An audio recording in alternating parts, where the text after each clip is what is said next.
The Autobiography of John D. Rockefeller, Random Reminiscences of Man and Events, written by John D. Rockefeller, narrated by Thompson.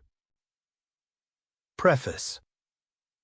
Probably in the life of everyone, there comes a time when he is inclined to go over again the events, great and small, which have made up the incidents of his work and pleasure, and I am tempted to become a garrulous old man and tell some stories of men and things which have happened in an active life. In some measure, I have been associated with the most interesting people our country has produced, especially in business.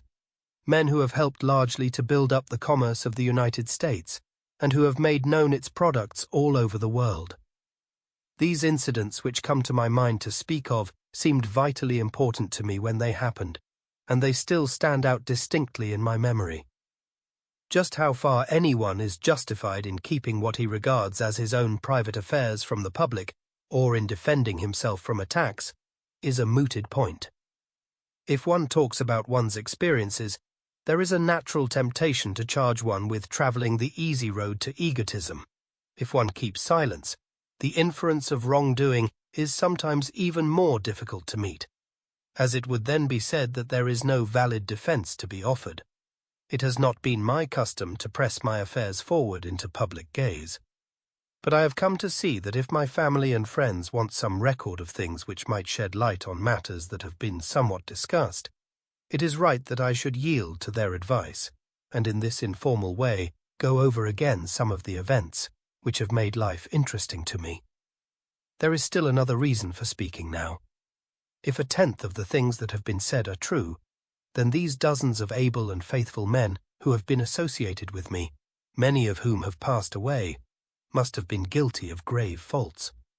For myself, I had decided to say nothing, hoping that after my death the truth would gradually come to the surface, and posterity would do strict justice. But while I live and can testify to certain things, it seems fair that I should refer to some points which I hope will help to set forth several much-discussed happenings in a new light. I am convinced that they have not been fully understood. All these things affect the memories of men who are dead and the lives of men who are living, and it is only reasonable that the public should have some first-hand facts to draw from in making up its final estimate. When these reminiscences were begun, there was of course no thought that they should ever go so far as to appear between the covers of a book. They were not prepared with the idea of even an informal autobiography. There was little idea of order or sequence, and no thought whatever of completeness. Sample complete. Ready to continue?